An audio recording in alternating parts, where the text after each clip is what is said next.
Hello everyone, and welcome to my Sister Wives For You channel. I hope everyone is having a wonderful day.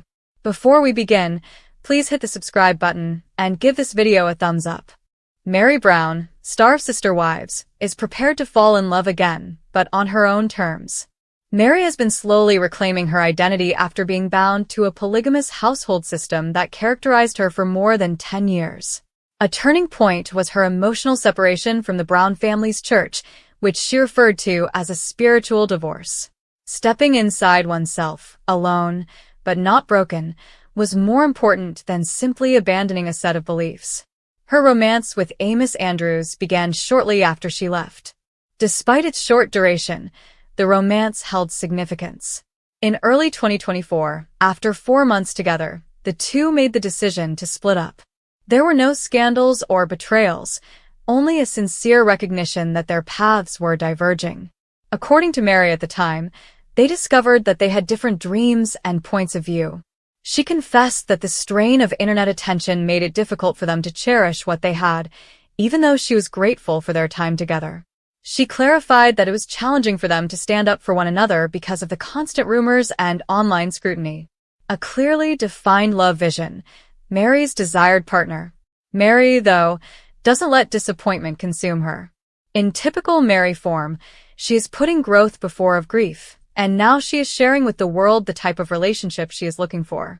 She recently talked openly about her hopes for love in an Instagram video, and you might be surprised by what she said. Meri emphasized the value of a mate who is prepared to actively seek connection when she stated, "I want to find a man who's very intentional."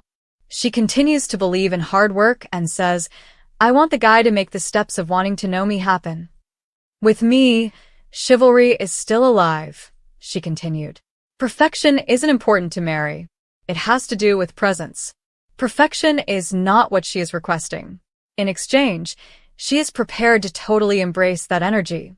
She clarified that she has something to offer and that she will fully show up and commit to the relationship. She wants her prospective partner to demonstrate that he values her.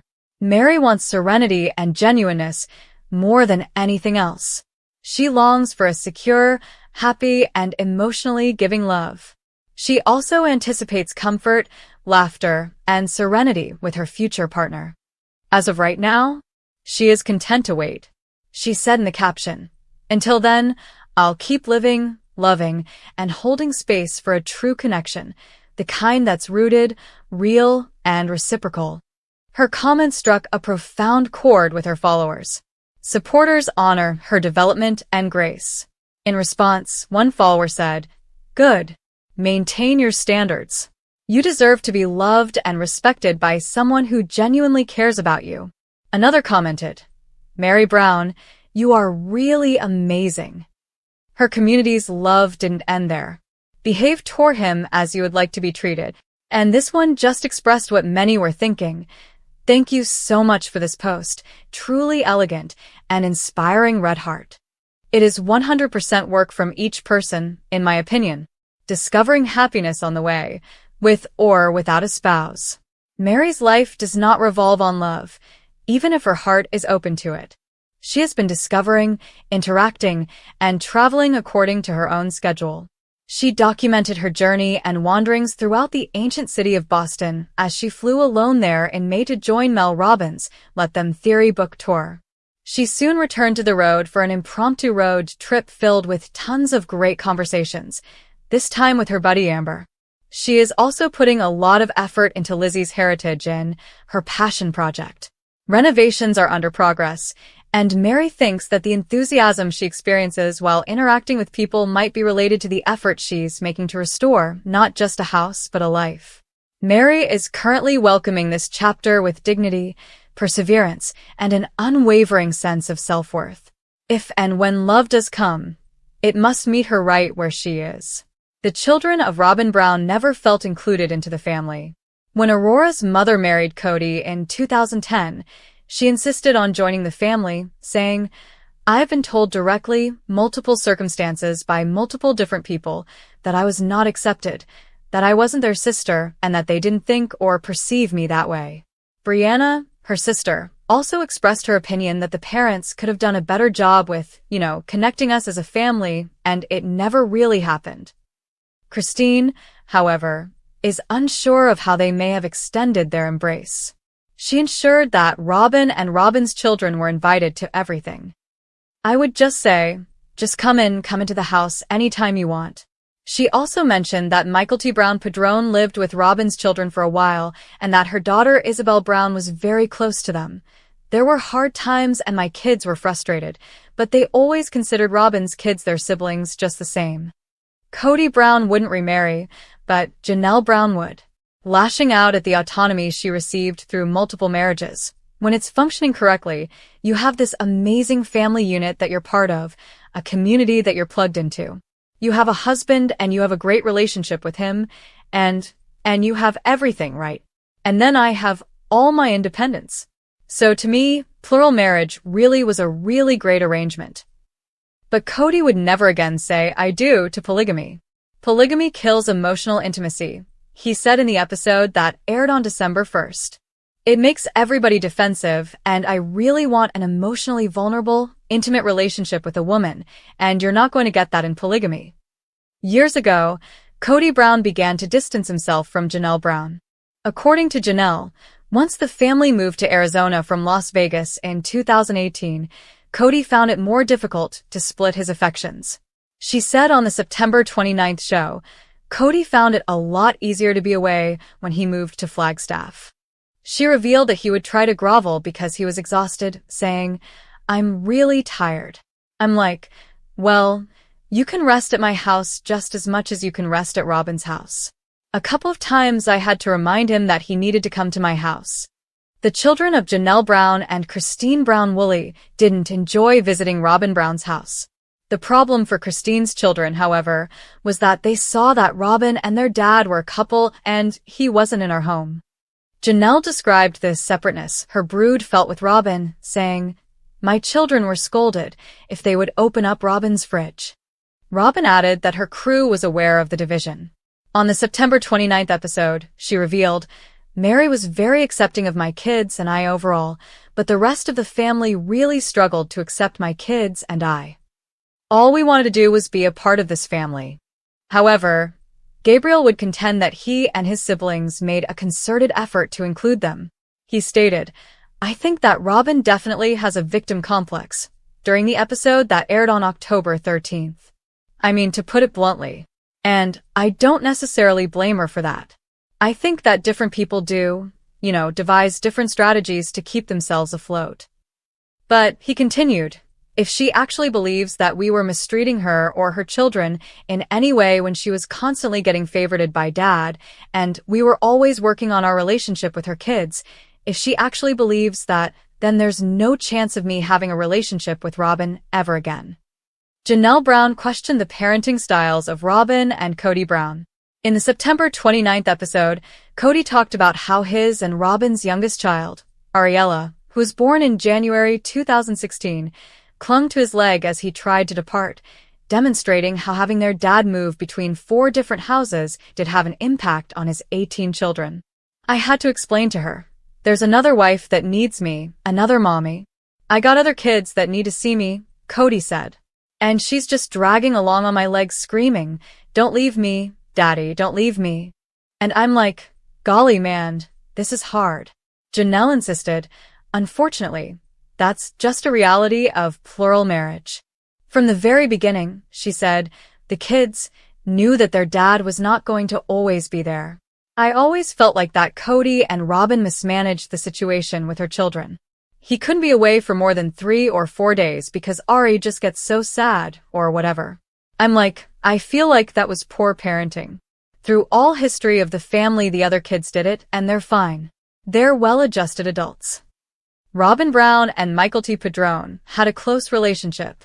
During Kody's divorces, Michael T., a mother of 3 and one of the few Brown children still close to Robyn and Kody, as well as Christine and Janelle, played the role of peacekeeper. Robyn was close to Michael T. from the time she joined the Brown family, and she was even invited to attend the birth of her twins, Archer and Ace, in November 2022.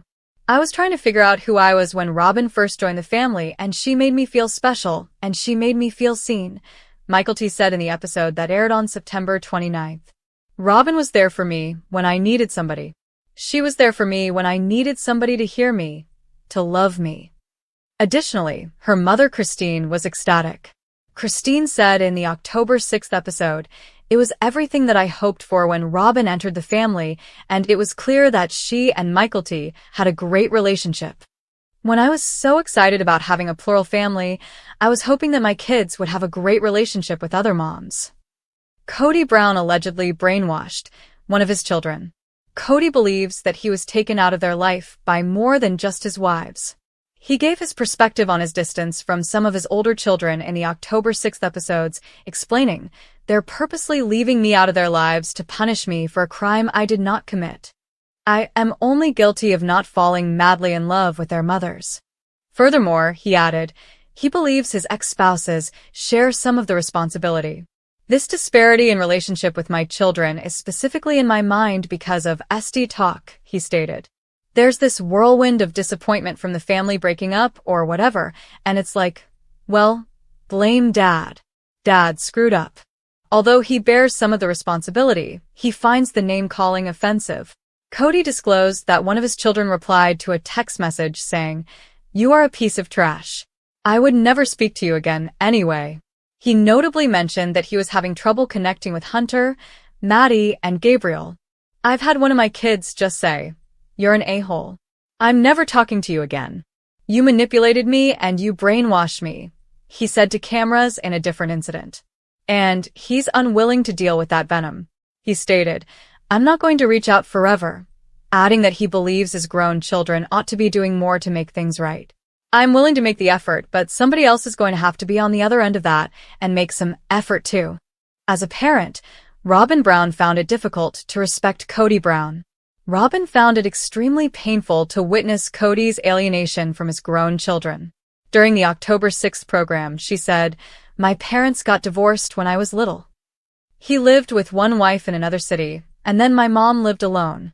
I remember confronting my biological father saying, 'What happened? Why?' All he really did was just make a bunch of lame excuses as to why he wasn't there for me when I was young, and it just sucked." No, she wasn't going to let Kody's wounded sentiments prevent him from trying.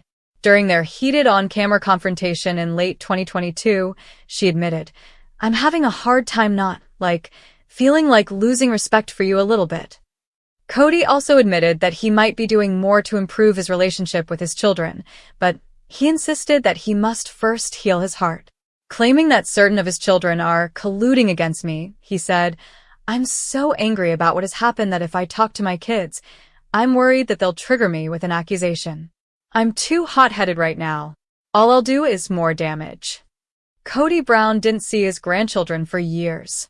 When Janelle and Kody's oldest son Logan married his now-wife Michelle Petty in October 2022, a large portion of the family was present, but they weren't quite feeling the love. In the October 6th episode, Kody vented to Robyn, "You saw Madison take her kids and scuttle them away from me," pointing out that his daughter had not informed him that she was pregnant her third child, Josephine, who was born in February 2023. "She never told me she was pregnant. Since they don't talk much, Maddie doesn't really tell her dad anything. Really, Maddie doesn't have any contact with him," Janelle clarified when asked why her daughter avoided Kody during the wedding. "She is very protective of her children. Kody has not been there since Evie was born, and Evie's 3.5. And she didn't want him to just drop in and be like, 'Oh, I'm your grandpa,' and then be like, 'What? Who is this guy? What does Kody think?'" In reference to Maddie's life in North Carolina, he stated, "It's unrealistic expectation for grandparents to be in their grandchildren's lives all the time, especially if you move your children to an entirely different coast. In Flagstaff, I have a job and a life." Kody Brown requested an apology from his children to Robyn Brown. One recurring issue is Kody's insistence on some kind of mea culpa, even though it's evident that he and his adult children have quite different perspectives on their continued separation. After the COVID scare was over and we all went back to our normal lives, We still couldn't reconcile as a family because Kody felt like the boys needed to give an apology to him and to Robyn, especially to Robyn. Janelle talked about her sons in the October 13th clip. And after it sort of morphed into this, well, they just need to come and talk to me. And the most precious person in this family who's given her heart and soul has been disrespected or some bull's tea like that, Janelle added, and I'm like, whatever Kody. Kody's problem, she added, was that he believed his children had not been faithful to him. Yes, anything. The same was true for Gabriel, who told Janelle about a conversation he had with his father. He kept phrasing it like I owed him an apology, he said, and finally I was just like, hey, unless you're actually ready to have a relationship and fix things, then we're not going to talk anymore. He returned a few days later and texted me. He says, hey, I've been looking at what you've been saying. I said, I forgive you. Please forgive me. I said, what have you forgiven me for? Only one of Janelle Brown's children is seen by Kody Brown. It's not frequently, but every couple months he'll call and they'll go out. Janelle explained in the October 13th episode, referring to Kody's relationship with his youngest of the 6 children he shares with Janelle. The rest of the kids don't really have much of any kind of connection with him. Savannah, who graduated from high school in 2023, feels that her 4 older brothers have assumed the position of a father figure. The girl has even admitted to Janelle that she hopes to have her siblings marry her. He's going to be kind of that dad who shows up and we have a lot of fun and then he's gone, Janelle explained. I've talked to Savannah about it and she's like, look, I just have come to realize that this is who he is. Wherever he is, I can meet him. It's all right. But Janelle is less understanding. Look, I've seen this happen, she bemoaned, and I'm just so frustrated with Kody. Over the years, I've dealt with a number of ladies who are divorced, and the father simply disappears with the children. Gabriel Brown claimed he wouldn't mind seeing his father, Kody Brown, ever again. Gabriel took it very hard because Kody was someone who would take Gabriel with him on business trips, Janelle said early in their father-son conflict. Kody was a totally engaged father until the last few years. I told Dad that if he doesn't change and he can't take accountability, then I just won't ever see him again, Gabriel stated in the October 13th episode, despite his feelings of confusion over what he did to enrage his father. And that's totally fine with me. He's at peace that his dad is not in his life, Janelle said. That's what I wish for all of my children, you know. And I believe they're all arriving. Kody, for his part, seemed to be accepting of the circumstances. In a confessional, he said, I've tried to reach out to Gabriel several times but have been turned down. I'm really sorry that he feels that way. However, it wasn't because I didn't try. Fearing that Meri Brown would trash-talk him, Kody Brown. Despite being the final wife to divorce Kody, Meri formally ended their relationship in late 2022 by asking for and getting what their church refers to as a release on the basis of abandonment. On the October 13th episode, she said, I know he doesn't like that word because he doesn't feel like he abandoned me. I believe that he did. She believes that he essentially disregarded her until she decided to go so that he could say, my hands are clean. Furthermore, Kody acknowledged that he had a small plan. I had moved on a long time ago, he said in a confessional. But let's be honest, I was scared of what she would do if I pulled off that band-aid. It's because Meri has never been faithful to me. I've been concerned about that. It's merely a matter of reputation, as being divorced ruins your reputation. Meri claimed that instead, it was hers that was being damaged. It's really just sad that Kody's talking about our marriage the way that he's talking about it, she stated. It feels like the narrative has changed with him, but the things that he's saying about me to other people and the people are believing are not true. Years ago, Christen Brown-Woolley discovered that Kody Brown wasn't a suitable match. Thanks to an exercise suggested by their marital and family therapist in Las Vegas, Christina discovered years before she and Kody parted ways that they weren't a good fit on paper. During the October 20th episode, Christine disclosed that Kody wasn't any of the qualities on the list. I told him the list, and he's like, I'm not any of those things for you. I said, no, you're not. Christine wrote down that she was looking for a good communicator, someone who would be present in her and her children's lives, and someone who was attracted to her. She rapidly realized that her now-husband David Woolley was her soulmate, in part because of the missive. She raved about the widower father of 8, saying, "He has owned his own drywall business, and his family is his most important thing. He is known for being straightforward and honest with others, and he is an excellent communicator."